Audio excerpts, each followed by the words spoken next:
அனைவருக்கும் நமஸ்காரம். வித்யாவாகினியின் சம்ஸ்கிருத கிரந்தாட்சர வகுப்பிற்கு உங்களை அன்புடன் வரவேற்கிறேன். இன்னைக்கு முதல் பாடம் கிரந்தாட்சரம் அறிமுகம். இன்னைக்கு அறிமுக பாடத்தை நம்ம பார்க்க போறோம். முதல்ல கிரந்தாட்சரம்னா என்ன? கிரந்தாட்சரம் என்பது சம்ஸ்கிருதத்திற்கான ஒரு எழுத்து வடிவம். கிரந்தம் என்றால் நூல் என்று பொருள்படும். அக்ஷரம் என்பது எழுத்து அல்லது ஒலி என்று பொருள்படும். கிரந்தாட்சரம் அல்லது கிரந்த எழுத்து என்பது கிரந்த முறையில் எழுதப்படும் எழுத்து என்பதாகும்.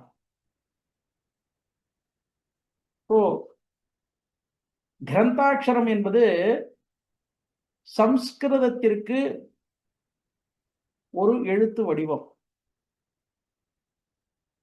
உலகில்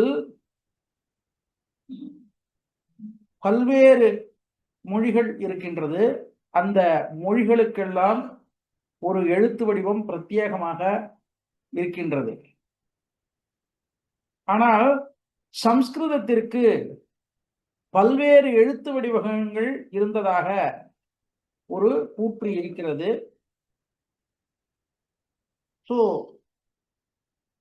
எத்தனை எழுத்து வடிவம் இதுக்கு இருந்திருக்கு அப்படின்னாக்க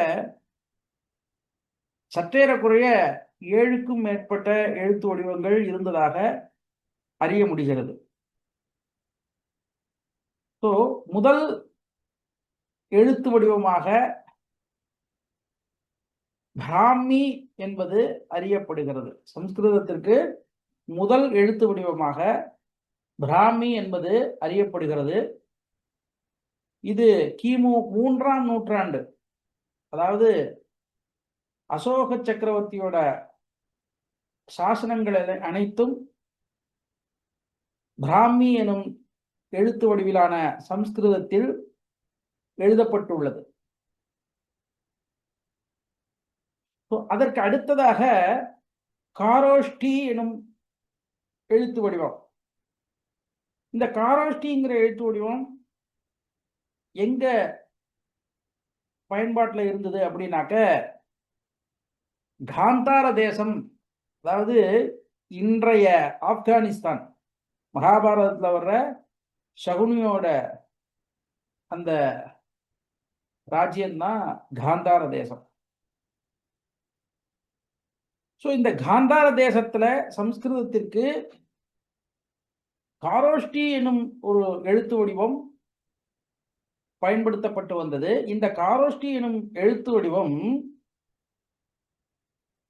நமது இந்திய எழுத்து முறைகள், அதாவது நம்ம பார்த்தோம்னா இப்ப எழுதும் பொழுது லெஃப்ட் டு ரைட் ஜஸ்டிஃபைடுன்னு சொல்லுவோம்.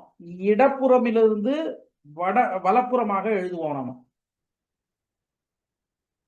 பட் அரபிக்லாம் பார்த்தோம்னா ரைட்ல இருந்து லெஃப்ட் எழுதுவா.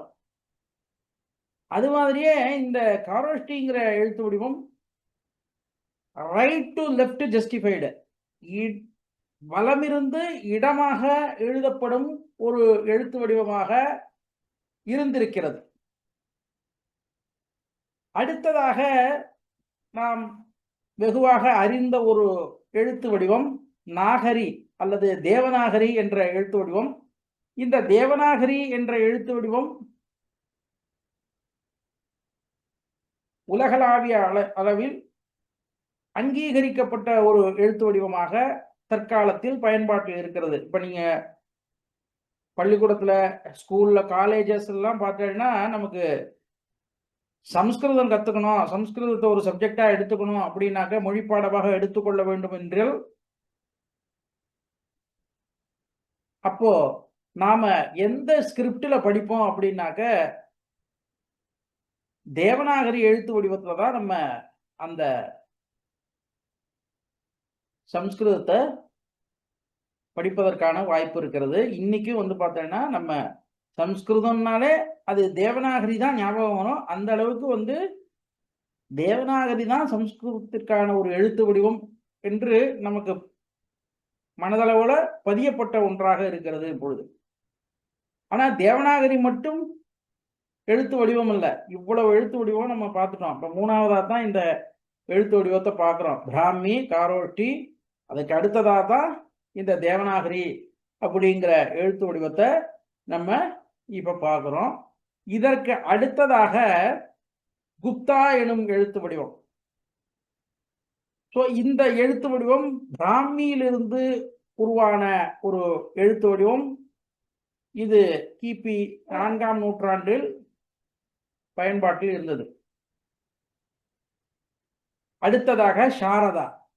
சாரதான்னு ஒரு எழுத்து வடிவம். இது பர்டிகுலரா காஷ்மீர் பண்டிட்ஸ், அதாவது காஷ்மீரத்தில் இந்த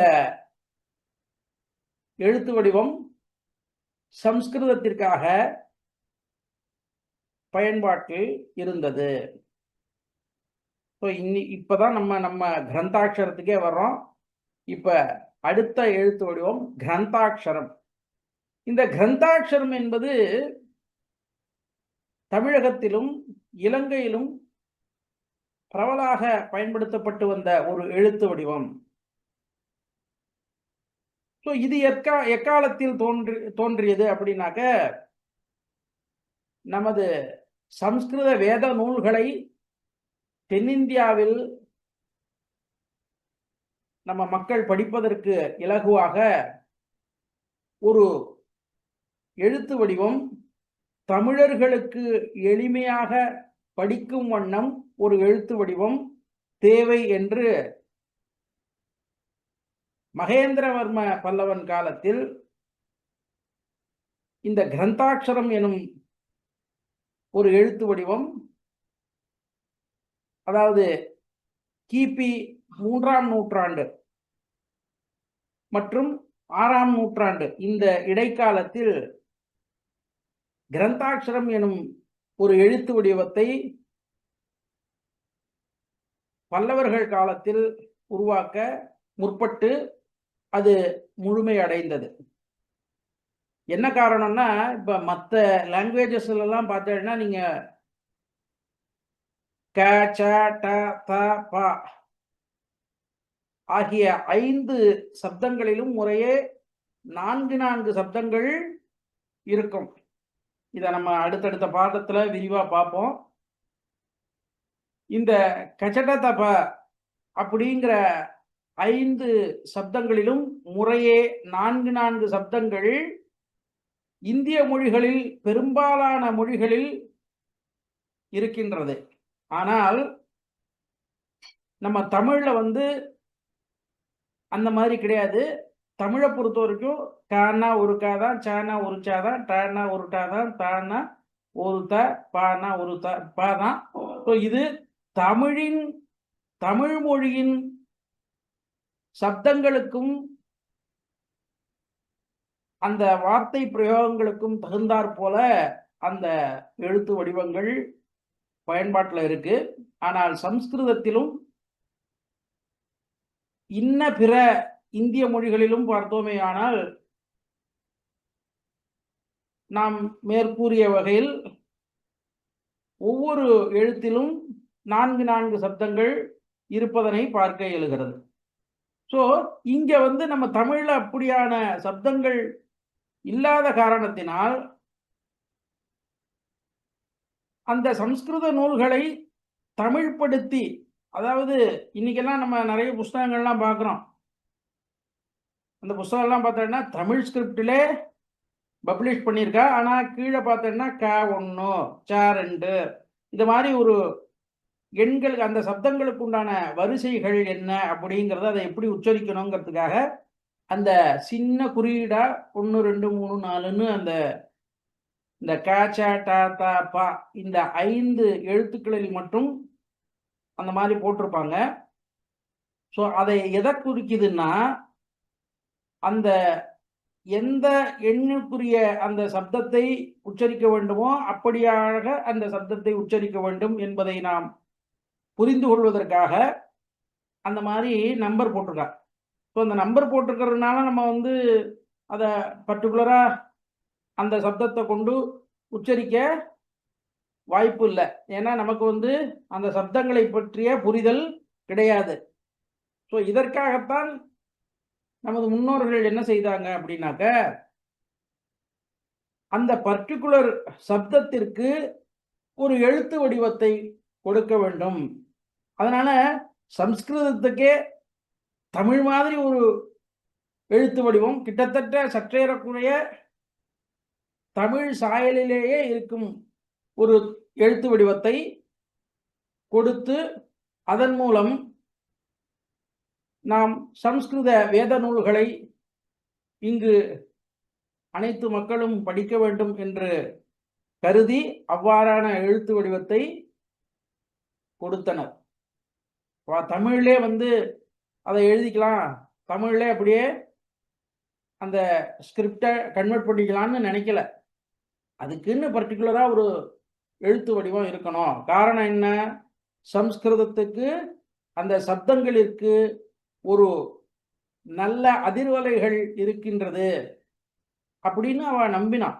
நாமளும் நம்புறோம். ஏன்னா நமக்கு நம்பிக்கை இருக்கிறதுனால தான் இதை படிக்கிறோம். அதனால நமக்கும் சம்ஸ்கிருதத்திற்கு, வேதத்திற்கு நல்ல அதிர்வலைகள் இருக்கின்றன என்பதை நாம் நம்புவதனாலேயே நாம அதுக்குன்னு இருக்கிற ஸ்கிரிப்ட்ல படிக்கணும்ன்றதான் இப்ப நம்ம படிக்க வந்திருக்கோம். ஸோ இதற்கு முன்னேற்பாடாகத்தான் நம்ம முன்னோர்கள் நமக்கு புரிகின்ற வகையினிலே கிரந்தாட்சரம் என்ற ஒரு எழுத்து வடிவத்தினை நமக்கு கொடுத்தனர். ஸோ இதற்கு அடுத்ததாக நந்திநாகரி. இந்த நந்திநாகரி அப்படிங்கிற எழுத்து வடிவமும் நம்ம தமிழ்நாடு, கர்நாடகா இந்த மாதிரி பகுதிகளில் பழமையான கோவில்களில் காணப்படும் கல்வெட்டுக்களில் இந்த எழுத்துருக்கள் பொறிக்கப்பட்டுள்ளது.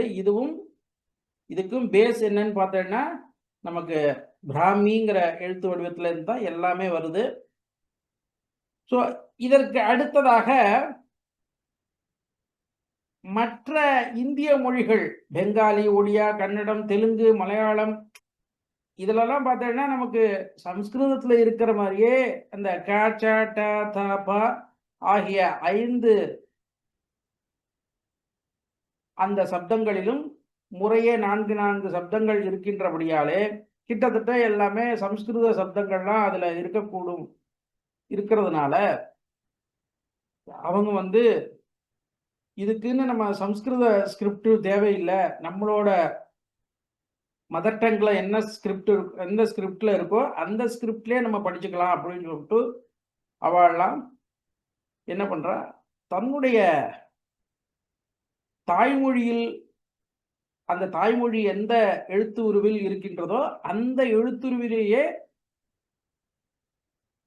சம்ஸ்கிருதத்தை பயன்படுத்துகின்றனர்.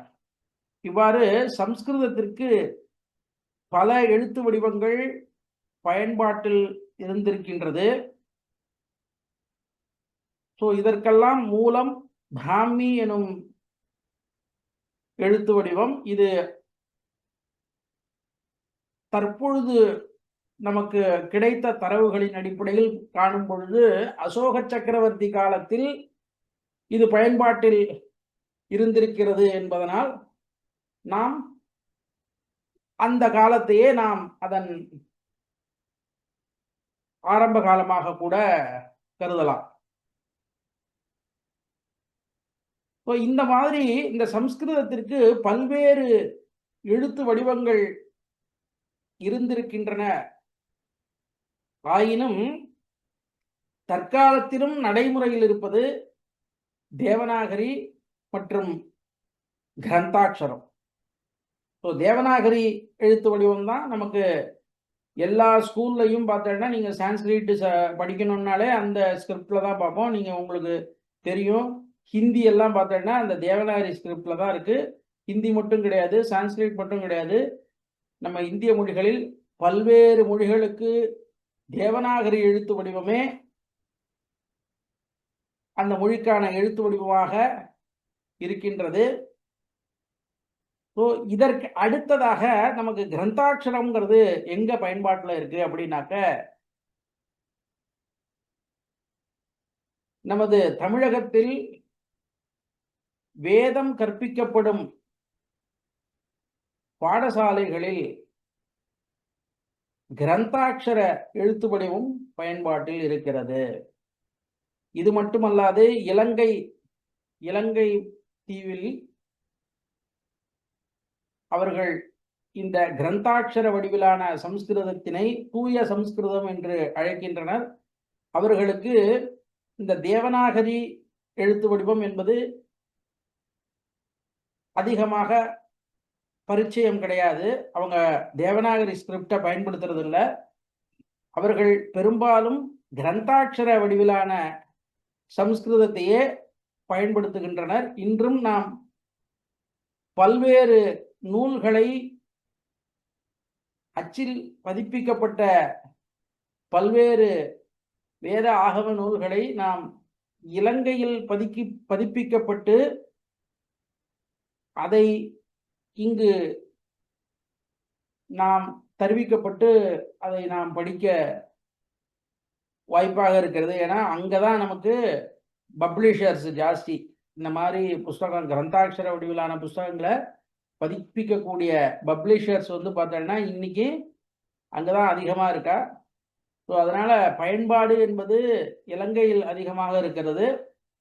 தற்பொழுதுதான் அவர்கள் தேவநாகரி எழுத்து வடிவத்தை கொஞ்சம் கொஞ்சமாக நடைமுறைக்கு கொண்டு வருகின்றனர். இந்த கிரந்தாட்சர வடிவிலான சம்ஸ்கிருதத்தில் நம்மிடம் பல அரிய நூல்கள் இருக்கின்றன. ஸோ அதெல்லாம் படித்து தெரிஞ்சுக்கணும் அப்படின்னாக்க நமக்கு இந்த எழுத்து வடிவம் மிகவும் அவசியமானது. ஏன்னா நமக்கு ஒரு மொழியோ அல்லது ஒரு எழுத்து வடிவமோ அழிஞ்சு போயிட்டேன்னா நம்முடைய அந்த பதிவுகள் மூலியமாக பல்வேறு பொக்கிஷங்கள், அதாவது என்ன வேணாலும் அந்த பதிவுல இருக்கலாம். ஒரு அரிய மருத்துவ குறிப்பு இருக்கலாம், ஒரு சிறந்த இலக்கியங்கள் இருக்கலாம், எவ்வளவோ ஒரு அரிய விஷயங்கள் ஒரு மொழியில் இருக்கலாம், ஒரு படைப்பாளி படைத்திருக்கலாம், ஒரு அறிவியல் குறிப்புகள் இருக்கலாம். இப்படி பல பதிவுகள் அதில் இருக்கக்கூடும். ஆதலால் நாம் அதை படித்து தெளிந்து நாம் சிறப்புற வேண்டும் என்று அனைவருக்கும் வாழ்த்து கூறி அடுத்த பாடங்களை இனி பார்ப்போம் என்று அமைகிறேன். நன்றி, வணக்கம்.